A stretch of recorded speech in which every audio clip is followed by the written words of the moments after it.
Hola controles, bienvenidos a su podcast El After. El de hoy tenemos un invitado muy especial. Este capítulo es en inglés, lo pueden ver subtitulado en YouTube y en Facebook. Y bueno, vamos a comenzar. Libra, how are you, my friend? I'm good. How are you? Fine, fine. Happy to have you here in your first time in Mexico. Thank you. Happy to be here. Okay, so yeah, we were chatting a little bit. Yesterday we shared stage at Equinox. Please, first of all, tell me your experience in your first time in Mexico. Had a beautiful experience, more than expected. I don't know, like a very good first time debut in a party, a really good party, really nice people. Had a great fun. Yeah, it was a very good vibe of the party. People were crazy with your set, and yeah, well, welcome to Mexico. This is a very, very good party that you play with Omix, and I want to thank Omix for the opportunity for having you here, and also be as a guest of the podcast. Like I told you yesterday, the main thing about this podcast is people can know you, like your story, where you were born and raised, what was your first approach to electronic music that make that like sense and that call to get into this world, and so people can know your interest, and then we can proceed like your creative process, toolings, and everything. So, Right. How was the beginning? Wow.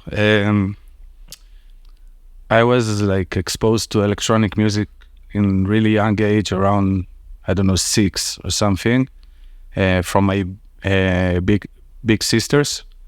It started with Prodigy and Chemical Brothers and Crystal Method and all this guy, more like breakbeat sound of the UK and the US. And when I was around 9, I think somebody gave me my first Goa Trance album. It was Chaka and Eddie Miss the Promised Land. It's like a green one with like hand, like the hamster, for good luck. And since I heard there was a track there we call it the monkey track, and it's called, I think, X-Files or something like that. And I listened to it, and then I fell in love in Goa Trance, and I started listening to Goa Trance, to Hallucinogen and Ethnica and Prana and all this kind. And since really young age, till I was 14, and I went to my first party in 2000. And since then, till now, this is my first... Your first approach? My first approach, I fell in love instantly in Goa Trance, in trance in general. I switched styles, I had them full on time, dark psy and stuff like this, and like that's it more or less. Yeah, a little bit of evolution, since music is always changing.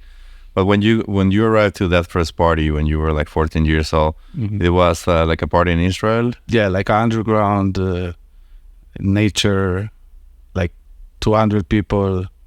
No, you don't know who's playing, stuff like this, and was one of the most memorable experience of my life, because it's the first party in your life, so it's stuck in your memory. But it was actually after, knowing the trance scene, it was a really good one, so I had the privilege to be in a like iconic party in Israel that doesn't exist anymore.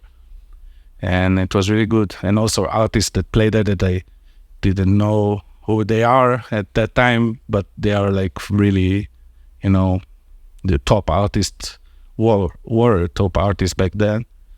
And it was amazing, Since then I was every week in a party. Since that party, every weekend after that. Yeah.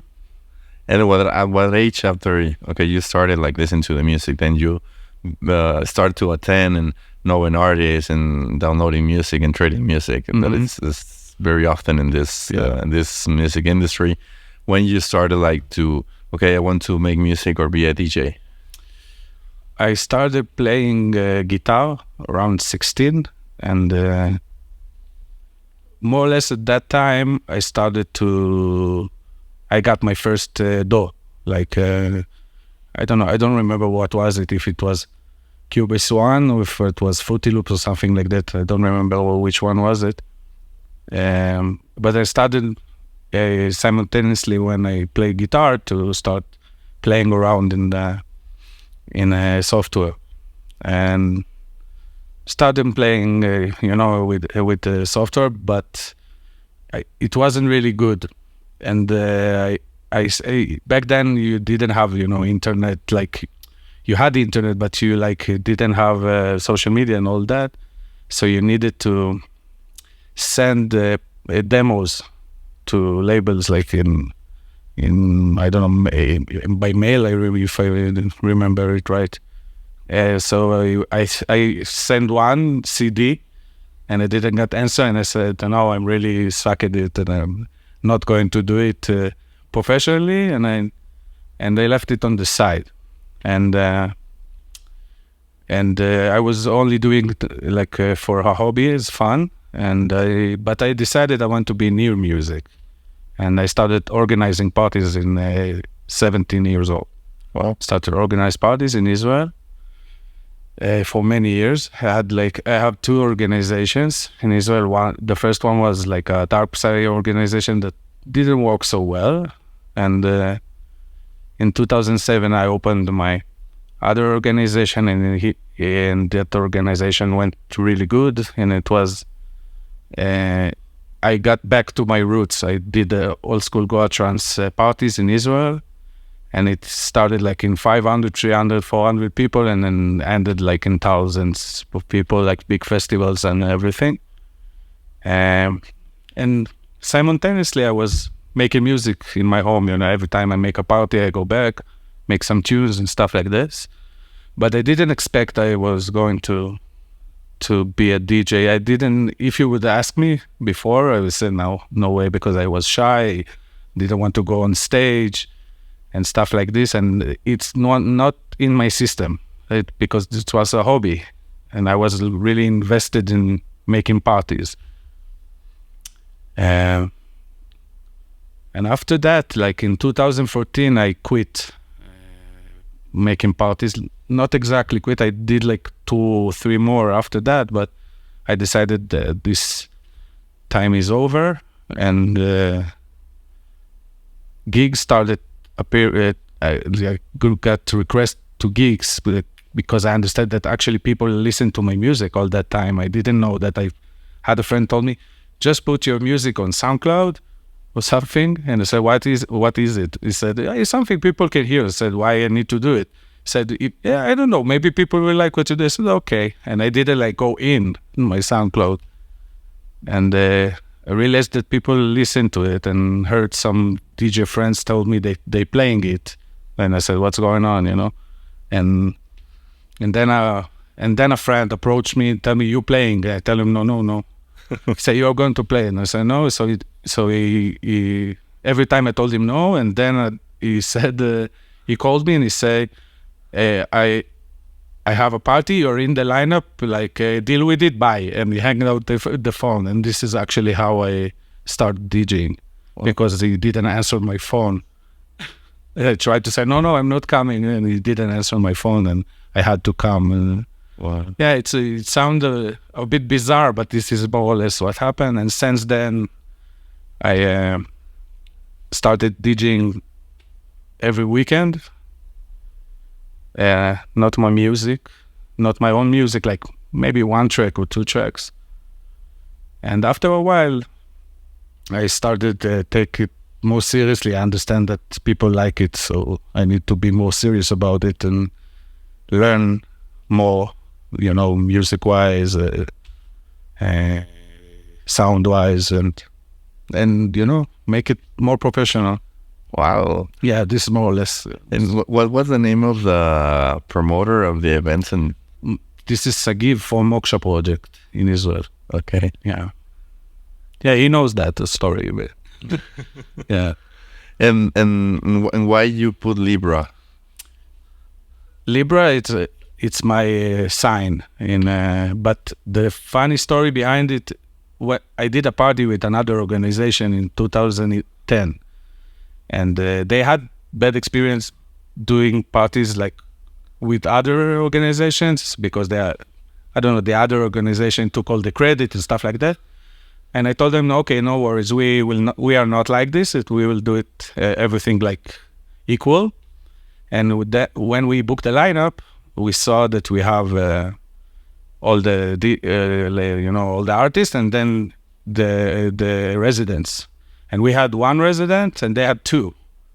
And I said to him, this is not equal. And he said, so what's you gonna do? I said, put me on the lineup. And I didn't play.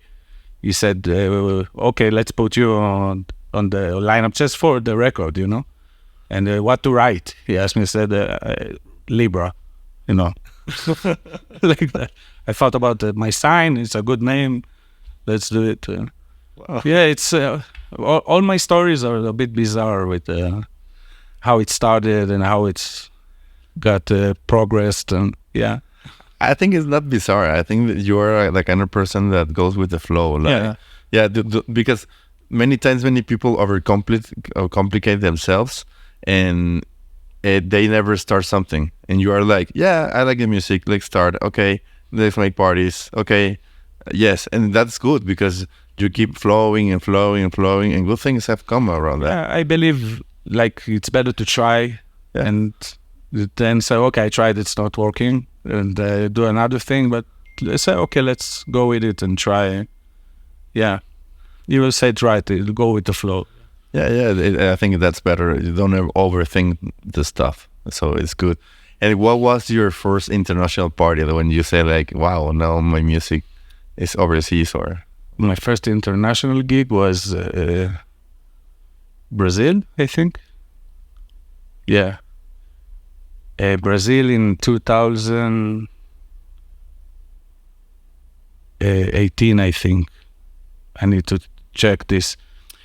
We talked about when I started and everything. In 2014, I decided I quit, but I only started DJing in 2015. And I started like professionally only to release music in 2016, so I was surprised to get like 2 years after to get my international gig, my first one, and it was nice. Yeah, it was a bit odd but nice. Yeah, because I didn't know what to expect, and that was the first one in Brazil, in the northeast of Brazil. Yeah, no, Brazil has killer scene and people is awesome. Yeah. So yeah, but I think it feels very nice. Like you keep launching the music, and then they brought you to America. Yeah, that's insane. You said, it was a privilege. Because you're a new artist. They book you from the other side of the world to come here and people listening to your music. It's amazing. If you asked me a few years earlier, it will happen. I say you're nuts. So it was special. Yeah, and the moment you were like independent with no label, you just launching your music, or you look like?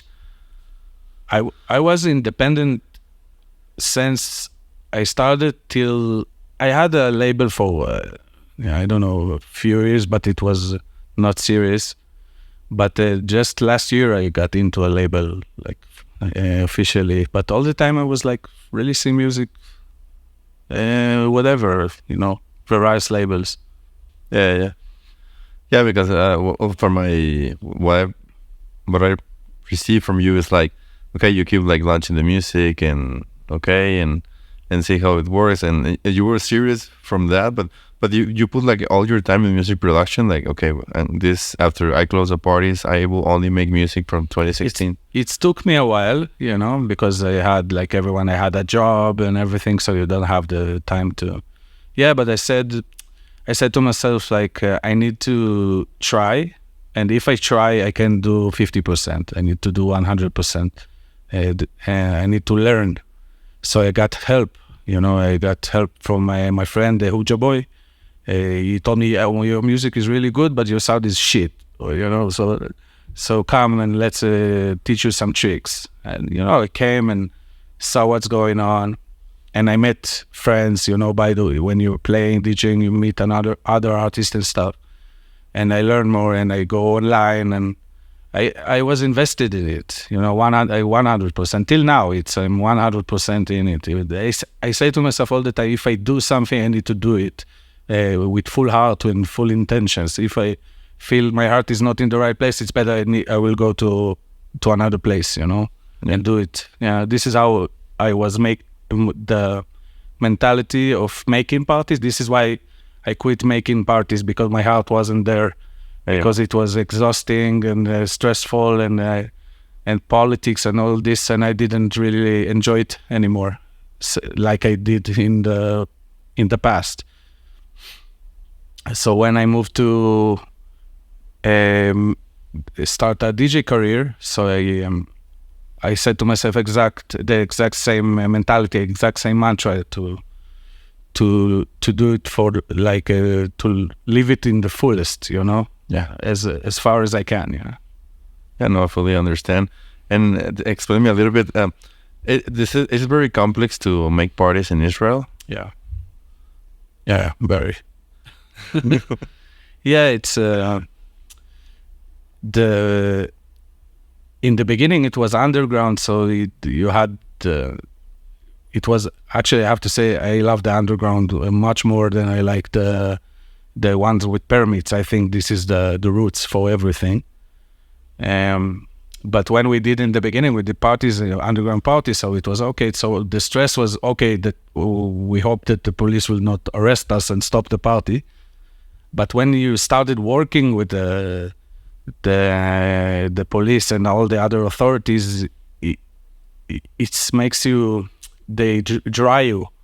They dry you with money, they dry you with terms, and you're feeling like you're invested in making them happy. That I just want to make my people happy and dance, but I need all these authorities to make them happy, that they will give me my permits.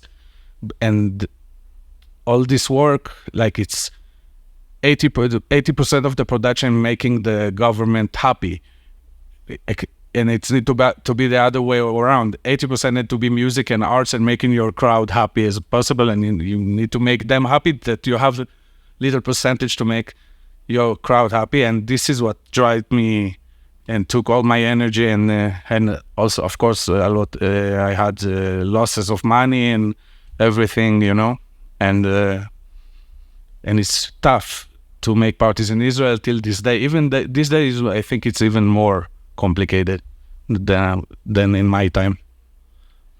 Yeah. No, I was asking because, well, maybe not everybody knows, but electronic music is a very important in culture of Israel. Like here, the mariachi and everything. Mm-hmm. So I was thinking, since it's normal and everybody listens to it, it should be easier.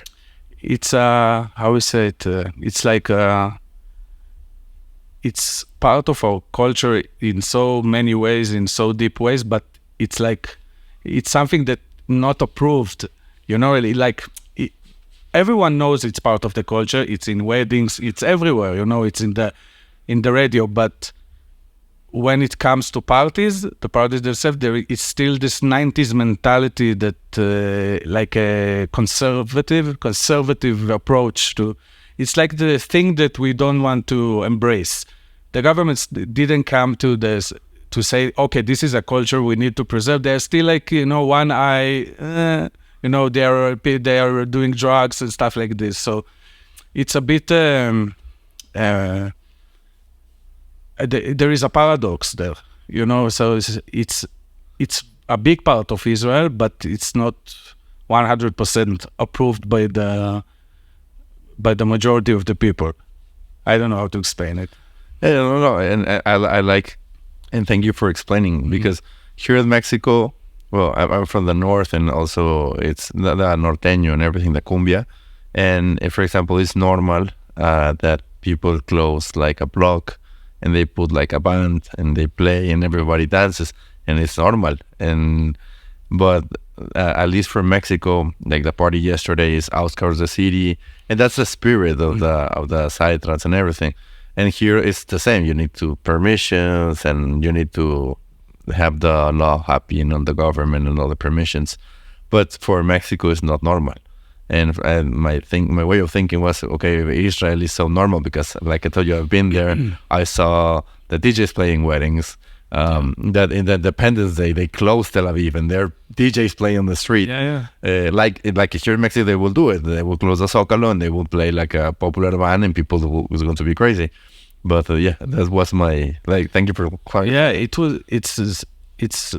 it's weird because it's like maybe today it's a bit different, but like it was for many the second most popular genre in Israel. So you expect them to approve it, but permits is one thing. Permits, okay, you have to get permits, okay, if you want to do it by the law and everything.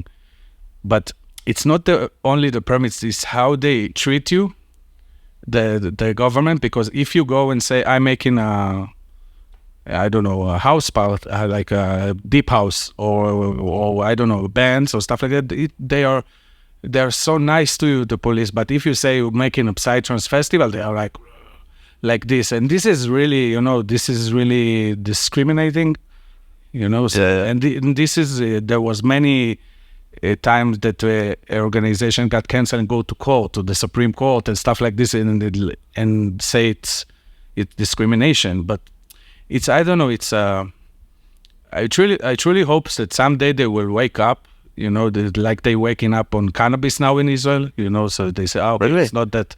Yeah, it's not legal, but you have a lot of permits for sick people and stuff like that, and it's not the police don't treat it badly like when I was young, and it was like murder. If you have weed, you're smoking weed, and the police like that. So they got evolved. Yeah. So I hope they will be evolved also on Psytrance, because I always think about how. In Berlin, how they treat Berghain as a cultural thing, they put it. So I truly hope that someday they will say, we did a mistake.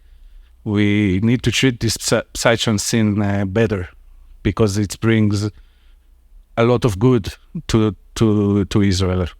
Yeah, it's economics. Yeah, you're moving. Not only economics, also it's a positive thing. It make people connect. They see the people. It's all the society, all kind of people, from lawyers to, I don't know, some of them work in a restaurant, everyone meets in a festival and connects. And it's a beautiful thing they need to support and then not to reject, It's a good culture that can help Israel in a lot of ways. It's a really stressful environment, and this is one of the best thing that happened in Israel. This relaxation, this release, it's a good thing. So I hope one day. Yeah, I hope too. And also the cannabis, United States is not making legal in different. In Mexico, they tried to do it. It's still like under approval. They already start to open the shops, and I think that maybe next year they're going to start to legalize in several states and then in all the country. And I think Israel then will be, because it has been proved that it doesn't make any damage than cigarette than alcohol. Yeah, we need to remember that in the US, the alcohol was prohibited for many years for, I don't know, for their reason. Now it's legal, So everything's changing all the time. And I hope trans in Israel deserve a better place than he is now. He is now. I think now it's a better place than like 2 years ago, but still needs to get a much more respect from the authorities. And if that comes after, will you be thinking back to make parties again? Oh, no. It's as I said, your heart needs to be in the right place, and my heart is in a different place now. It's in music, only in music, and I enjoy it. Enjoy it. It's a free environment. I can be creative, and nobody tells me, you need to put more blocks here, and you need to put more light here, and more stuff like that. So it's creative process that don't need anyone's approval. So it's a better place to be in for me, you know. Yeah, sure. Yeah, because And also it's takes you a while to let go. So after I was really my heart was in making parties, and it's like a girlfriend, you know. My organization was like my girlfriend, like my wife. So it was not a good relationship, and it needed to end, and it was hard to let go. And it took me a long time to let go, but now I'm after it. So now when people in Israel ask me, yeah, well, when you coming back making parties, I say, okay, let's not talk about it and move on. Yeah. I completely understand. Yeah. And it happens to you, for example, when you go to a party and you put like your chip as an organizer and you're like, okay, that's a good shit. That sounded all the time. Well, every party I go, I always look at the setup and you know, and the organization. It's a OCD that you get when you start organizing parties in a high scales. So you look at the little details, but I like it, you know, because I can also appreciate it when I come to a party like Omics, like other places that you say, oh man, there are a lot of heads thinking what's going on, how is people going to move here and there, and what kind of sound, and how I put this. I like it because it's also a creative way to organize parties. To be a promoter is a creative thing, you know. It's making a puzzle, you know. So I like it still to watch it. Yeah, imagine you yesterday, like, okay, yeah, okay, right. I actually was there before the festival started because I went to the pyramids. Yeah, so I went there. So I was just watching them, you know, setting up. They had like a few, you know, tuning and stuff doing here and there. And I look, yes, this is good. And I watched, you know, everything, the entrance and everything. I said, oh, this is really good, you know. Yeah. The party was very, very good. I really like it, and people was amazing. And well, we're not talking a little bit about for music. Which track from is the one that you identify like, okay, this is the first track that put me on the map, or a track that is very special for you? There is few, because there is the first one that actually, as I told you, that I understand that people listen to my music, and other DJ playing it. It was a old track I made in 2013 called Spectradelic. It sounds really bad, but people till this day really like it. I don't play it for many years, but he's special because he's like in the domestic scene, you know. He put me on, he got me the spotlight, this track. This is before the professional, you know, before I started act professional too. But the one that makes, I think, to other labels and other organizations around the world to take notice, I think it's a track in 2016 called Limbic Resonance, and it was out on Tip New World. It was a sub-label of Tip Records. So Yeah, that one. Yeah. This one, yeah. But after came others, you know, that it's all the time you have. Yeah.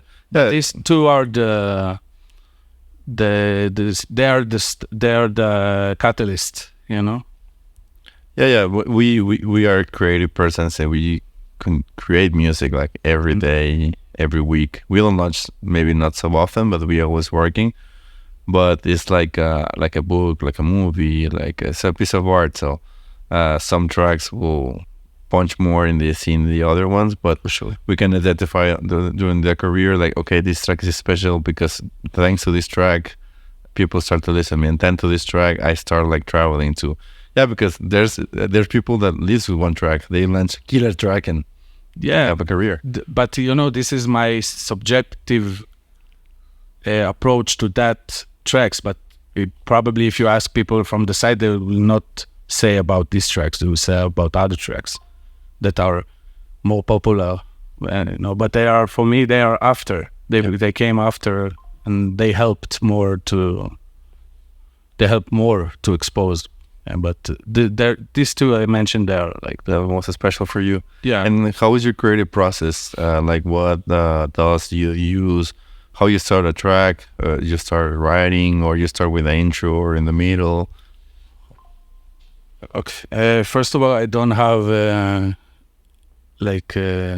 in my creative process there are not like patterns. So it can happen in kick and bass, and it can happen with an intro idea, and it can happen with I have an idea in my head to a lead, and it can all build up on it. So I don't have a system to do it, and I'm not that organized like other artists. I'm really, for me, it's a lot of mess before I started organizing everything. So a lot of ideas, and then I start. I letting myself go and flow and say no, not this one, not this one, and then I start. So it's very dynamic how I start a track. I work in with Cubase, and this is more or less my creative. But my creative approach in general is like to try, like to explore and to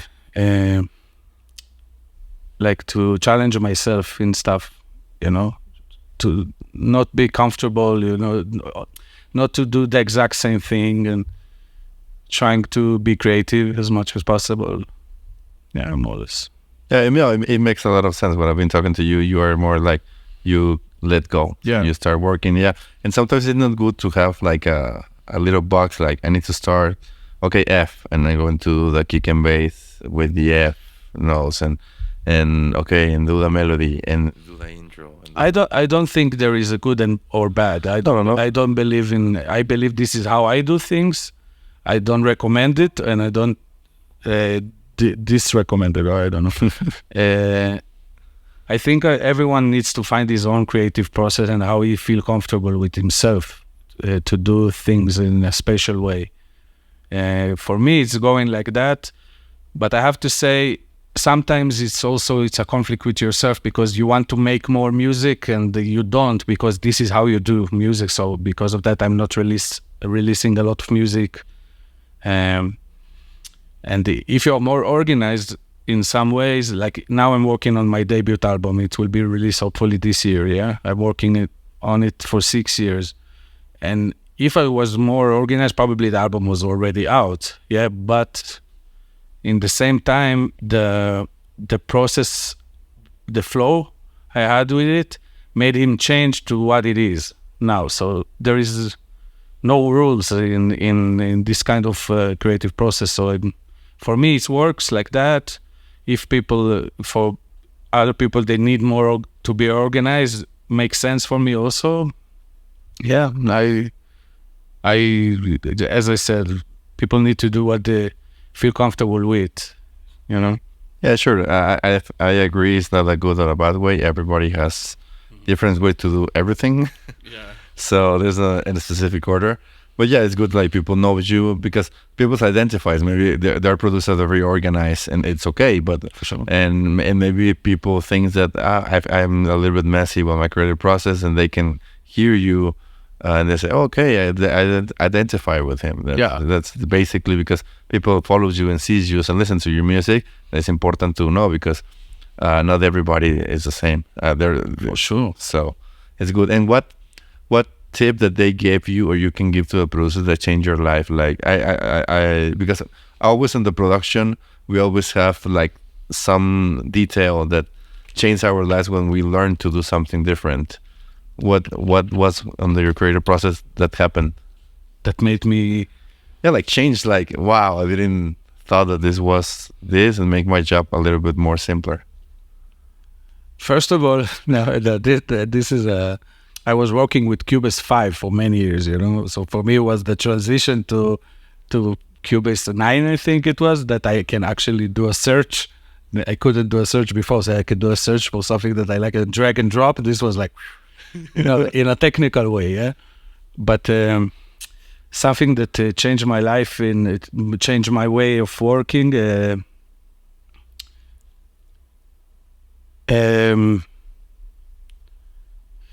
It's hard to say about one thing, but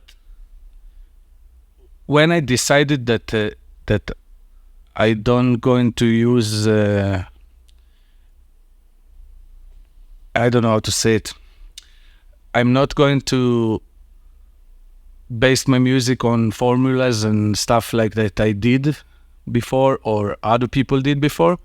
And as I say, and I'm going to flow with how I feel about it. And I'm try to, I think I said it already, and I try to challenge myself. This is the thing that changed my perspective. When I'm challenging myself, I realized I can do weird stuff. And when I do weird stuff, I get excited, you know, because it's for me, it's I accomplished something, you know. But it's hard for me to answer like one thing that changed me, because I'm evolving all the time. Every new day I'm in the studio, I'm learning a new thing. It's a journey, you know. Yeah, and do you like to read and tutorials or ask for this? For sure, especially not in psytrance, in other genres, because their artistic approach and technical approach, it's different. And when you look at it, you learn new techniques and you say, wow, this is cool. Let's apply it to what I do and let's see if it's cool. Sometimes it's bad. You apply it and it doesn't make any sense. But sometimes when you do it, you say, okay, that's nice. It helps your process to be much faster. And also, you know, to hear other artists talk about their music and explain things about their creative process and also their technical process, it's interesting if you like what you do. For me, it's always interesting to hear people what they have to say, and so I take from them. This is inspiring for me, you know. So lately, it happened to me with I got to see a tutorial of I don't remember an artist from. I don't know, it's like a breakbeat or a drum bass one. I don't remember the name. And it was really interesting to see his approach to how he do things. Then I listened to it and I said, okay, this is a nice trick. It was on Ableton, so it's also need to figure out how you're going to do it on Cubase. And I did it and it was sound cool, you know. And I said, okay, this is another thing, another tool to my box of, yeah. Yeah, it helps you to be more quick. I also love I always buy the Groove 3 tutorials since I work in Logic and they have a lot of tutorials in Logic, so it helped me a lot. And yeah, you learn from shortcuts and things to make your life easier. For sure. And yeah, and now with AI, you can automate process. Like, okay, this I can do it with AI. I didn't touch AI yet. I don't know. I don't want to say don't want to, or I don't want to say something that because our mind changes all the time, and you know, it's technology and everything happening really fast. But I don't use. For now, I don't want to use AI. I want to do my own things. You know, and I don't like. I'm a bit afraid of AI in the. What AI will do to the psytrance. I'm a bit afraid of it because you can actually say, I want to make a melody like Asterix and combine it with a bass groove like Infected Mushroom, and you know, and it can do it, you know, and then where is the authenticity of things, you know, and it's a bit frightening for me. And I hope people will use it, but not in a shortcut way, you know. And they use it as a tool, not as a. It's the main ingredient. Yeah. For example, I at the beginning when I started the podcast, I started put the audio in Logic and clean it like I would clean a vocal. Yeah. And I do like all my tools from Universal Audio to clean the vocal, and then like normalize the volume and clean it and noise gating and everything, and then a Libra master. So okay, it goes under -3 decibels. That's like a rule for podcast. And it took me, I don't know, 1 hour and a half to do it. But now there's an algorithm with Adobe Audacity that does the same in 5 minutes. Yeah, okay, but this is a tool. Yeah, it doesn't like it doesn't affect the melody or the rhythm section or the creative stuff. It's a technical issue. Yeah. So if we leave AI on the side, if you use in software, you use randomness in every software. Probably everyone do it. Like in Serum, they put random. Here they put the random. So it's a random CPU thing. It's not AI, but it's most of the same.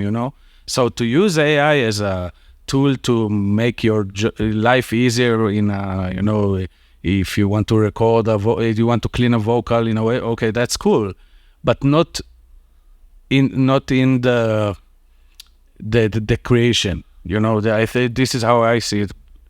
I don't have rules for nothing, but yeah. But I hope that you will not say let AI to make your melody, because this is the fun part.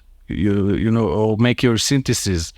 This is the thing I like to do. This is the main thing.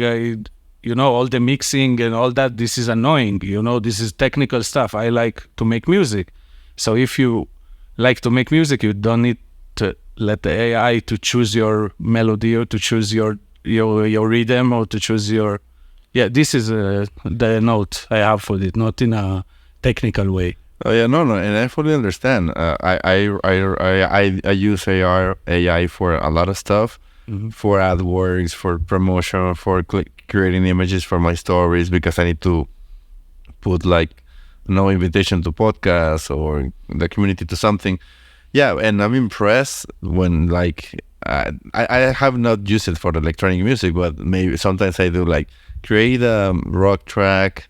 Talking about it's fun to see it happening, but yeah. When you think about it as an artist, you're starting to get scared, because you say, okay, because people would not know the difference between what you do and what the AI doing. This is what frightening here, Yeah, and it sounds pretty good. Sounds really, really good. There is this famous Israeli singer. Okay, he has a obsession with synthesizers from the 70s or something. Yeah. And he's like a real geek, he's a nerd, okay? And he started to working with AI, and I don't know, in some way he connected the AI to a sequencer, the sequencer to a synthesizer and to a light system, something really that I will never understand how he did it. Yeah, something like geniuses do. And he gave them commands, and he said, I want you to do a polyrhythmic rhythm with this and this and this and this, and it's happened like that. And I said, it was really, and also the synthesis, complex synthesis, not something like a modular synthesis. I said, oh, this is dangerous. This is like everyone can do that. And people had worked all their life to understand modular synthesis, and now they don't have to. So for me, it's a bit frightening. But everyone afraid from something he doesn't understand. Okay, so I'm afraid it's from the unknown. Yeah, but maybe it would be also really cool in after a while to use AI, but not make it interfere in your ideas. Not make him choose your ideas. Yeah, I don't know. Oh yeah. I completely understand, and our life was different than the new generations. New generations have Google, have Wikipedia, have maybe people listen. You don't look too old, but yes, I'm old, and I don't have a lot of tools that I have right now. Like making music back on the old days, I need to ask Yona Apocalypse, hey, how do you do that? And faders, how do I do the square bass? And now you can go into YouTube, and then I think in a few months maybe you can create a bass line with triplets on 145 BPM on an A sharp, and export the MIDI, and then you put the MIDI. I have to say, I think it's already happening, because everything is all the time when we say to ourselves maybe in a few years it's happening. It's already happening, and then you are surprised that you have autonomic cars. We were surprised. I said, wow, that we have drones that makes you delivery to your homes. You saw it on sci-fi music, movies, all this. I think when we say maybe in a few months, I think it's already happening, because there are people that much more advanced in this, and they try all the time. This is part of their I don't know, their Debugging. no, like testing, and exploring. So I think it's happening already that people use AI, as you say, but I think you will feel it more like in 1 year, because it's taking more time to get to everyone to understand how it works, the new systems. Yeah, and I'm amazed on creating videos, because I do the reels, and I used to download it from Pexels or Pixabay, so I don't go into copyright. But now you can AI create them. So Pixabay is the Google one, that the Pixabay is the Google AI thing. No. Pixabay and Pexels are like libraries for free material, videos and images. Oh, okay. I use it for backgrounds because I play with a green screen, and if I put the video, I can get copyrighted. But if I get loyalty free from that pages, I use it. But now, because sometimes I don't know, for example, I want to use for a track of you, but I don't find like an image or a video that makes sense. And then now you can AI it, like create a video of an astronaut fighting. Yeah, you have you have this. It's really, I like it. It's really cool. Yeah, I have to say, probably, but visual artists don't really like it. It makes sense, because this is their field. But like all these videos that you have on YouTube of a guy that make AI movies, like 1 hour and a half going. It's really cool, when you look at it, everything is changing all the time. It's never the same. It's really cool, but it's all, in a personal view, the visual guy don't like it, because this is his job. He's working his ass off for many years and trying to understand how to, I don't know, diffuse and do all this kind of stuff they do. I'm not an expert on how visual guys do what they do, but I'm sure it's frightening for them too. Also, for them and for graphic designers, that paint, artists that paint. I think everybody's a bit frightened, as I said, but it makes sense that people use it for technical issues, and it's fast, and it's very fast. It's affordable. And it makes sense that people use it. This is the new world, and we need to adapt for it. And even though I'm afraid of it, I say to myself at the same time that I need to adapt for it, because it's going to happen either way. Yeah. Because later, before it was from music wise, you need to learn a lot of theory and a lot of melodies and everything, how to construct. But now with AI, you can. Yeah, sometimes I do it, like, okay, create a Mixolydian scale with blah, blah, blah, blah, and the melody. And I do it, and I play, and I say, wow, it sounds pretty cool. or create a melody that sounds like Mega Man with a touch of anime. and wow, it sounds very good. For sure. Yeah, but I think we need to adapt, and maybe just it can make fast the creative process, because sometimes it takes too much time. For example, for me on the mix, it takes too much time, because I do version 30 of mixes every time. It's a hard part. Yeah, you send it to one guy and it sounds like shit, and then you do it again, and it sounds like it's Spotify. Oh fuck! And then you go back, and yeah, it's a pain in the ass. But yeah, well, let's see what happens. And well, besides your new album, what's coming for you? What plans do you have for this year? First of all, the album is the main thing, because I'm working on it so long, and it was hard process. So I really wait for it to finish it already, that I can do other stuff, like, because it's take a lot of time, and because the process is different than making a single or a EP.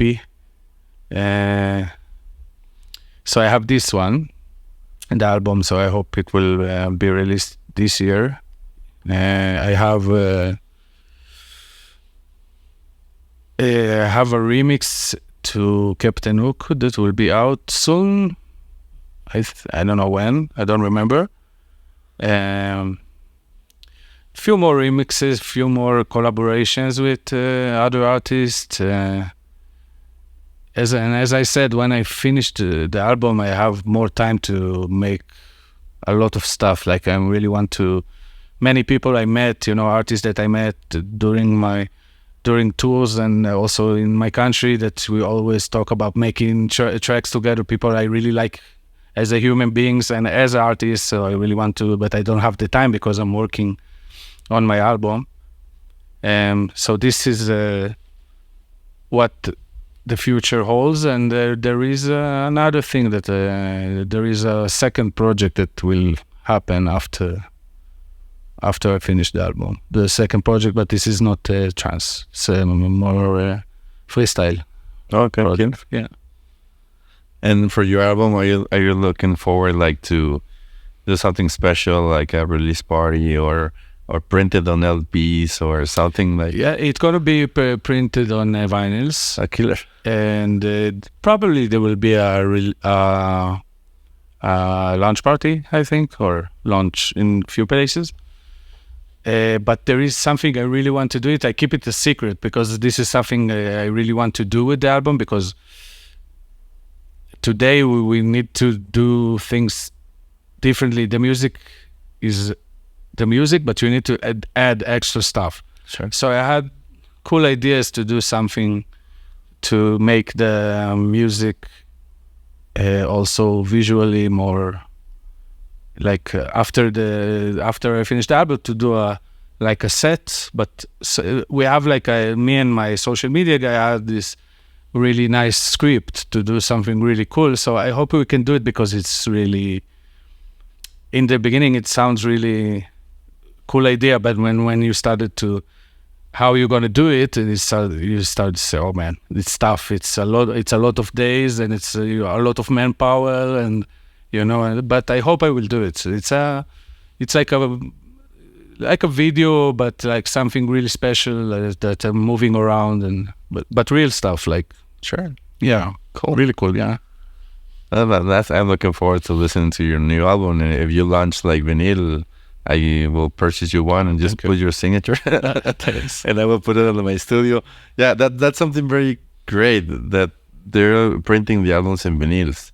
Yeah, it's a new old thing, like it's something like a trend that happened in the last few years. I'm happy about it, because I dreamt to have a album, and I always dreamt to have an album on vinyl, So now I know I will have an album on a vinyl. It's exciting. So now I see when artists launch their album, and they connect with their audience and say, "This is my vinyl, my vinyl." The artists are excited, because this is a physical thing. It's not a digital thing. This is a thing they can feel in their hand, to see. And I don't know if you remember when I was a kid, to take off vinyl and to look on the cover and to look at this and to think what's going on behind the artwork, ideas, and to take it and put it. It was a special, it was a special thing. So I am happy this trend is happening, and I hope it will be forever, because this is important, like for me, I like it, And for everybody, because right now, if you launch a track, a single or a remix for Captain Hook, I follow you on Spotify, so I will get like new remix for Libra from Captain Hook, and I'm going to listen it on my car or listen it on my house doing something else. Yeah. And you listen to killer track, and I'm going to send you a message. But I remember back in the old days, I will sound too old, but you go to the place where you can buy the CDs. Yeah, the store. You pick, because it doesn't exist anymore. Well, at least in Mexico, it's very complex to find one. You take the CD, and I arrive to my room. I have my big stereo, not my little Bose or Alexa. Well, I have my big one, and I put my CD. Put your CDs and take the cover out, and when you listen to it, and listen to the track and follow the lyrics, and try to find the inspiration and read the credits, who wrote it, and see the art and see the pictures. Exactly. And say like, wow. And that doesn't happen anymore. Even the cover, I know we always purchase one, but people doesn't see it, like all the details, because it's just the Instagram posts and the Spotify image. Everything is really fast today, so they exposed to a lot of content, so everything is like that. So unfortunately, not everyone had the time and patience to give attention to something. But it makes sense. Everything is really fast today. But vinyl or CDs, it's a nice add to when you release something or an album. So you had also a digital, but you have also like a physical thing that you can share with your people, with your audience and your friends, and to give as a gift. It's a special thing. Yeah. Yeah, it's killer. And if you're doing that, come with me. I'm going to purchase it. Just put for beatcontrollers. Yeah. I need to work on my signature. Yeah, and it looks bad. Yeah, my proposal is like all the artists that I launched the vinyls, because I really like them. I have very few of them. I have one for Black Sabbath, for Heaven and Hell. I have Iron Maiden one. I have a Metallica one. I purchased the Infected Mushroom one when they launch it. It's not signed, but I hope when we make the podcast, I'm going to take so they can sign it and put it on my... Yeah, because I'm going to put it on my studio, because I used to put like Funkos and everything, but I prefer like to put like... Yeah, there is something special on vinyls, yeah. Yeah, they look great, and they smell good. And and it sounds good. Yeah, it sounds really good. Yeah. I have an old Technique reproducer with some speakers, but maybe I will upgrade it, because I listen more into my studio, and but I like the experience. Like, I want to put like on my room and listen to music, like back in the old days, that you go into the bed and listen to the music and enjoy it. Mm-hmm. Yeah. I will be looking forward for your project and your new album. Yeah. And what's your social media? Where can people follow you? Facebook, Instagram, TikTok. Yeah. Also TikTok. It's a new thing. It's Libra. In Facebook, it's Libra Psytrance, I think. And Instagram, it's Libra Official, but not with a O, with a 0, because the O was taken. And I think also in TikTok, it's Libra Psytrance also, I think. I will look for your info, and I will put it on the... Yeah, but more than the social media, I hope people will listen to the music. This is more important for me for all this. Like, if they listen to it, they like it or not, just listen. This is what I really be happy. Yeah, we will invite them to the Spotify. Yeah, but that's also good that and when you launch the track for Captain Hook, you will post something on social media and people will follow you, because it's too much information, and maybe on Insta they get a new track and they're going to click it. Yeah, so for sure. I know you're very tired, and I appreciate your time, because you have like a huge jet lag, and I feel very special that I have the opportunity to talk with you in your first time in Mexico. Thank you. I had a great time, man. I hope that you come like more often. Yeah, me too. And also go to my city, and we can make a barbecue and everything. I live in Monterrey, so this is good. Yeah. And maybe when I go to Israel soon, I was telling you, it will be nice to see you there. I'm planning to go. Let's see how all this stuff goes through.